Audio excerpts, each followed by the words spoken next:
நாங்கள் யார்கிட்டையும் வந்து தலை குனிஞ்சோ யார்கிட்டையும் வந்து கை கட்டியோ இது வரைக்கும் வாழ்ந்த பரவல் கிடையாது.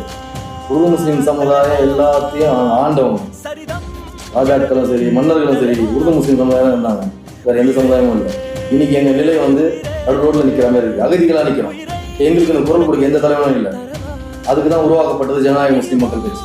சரி, திரு எடப்பாடியார் அவர்களது அனைத்து இந்திய அண்ணா திராவிட முன்னேற்ற கழகத்திலிருந்து நீங்கள் வெளியே வந்ததுக்கப்புறம் நீங்கள் தமிழக வெற்றி கழகத்துக்கு நீங்கள் வந்து சப்போர்ட் பண்ணுறதா போய்கிட்டு இருக்கீங்க. அவங்களுக்கு ஆதரவு தெரிவிக்கிறதா சொல்லி ஒரு போன வாரத்தில் போய் திரு புஷி ஆனந்த் அவர்களை வந்து சந்திச்சிங்க.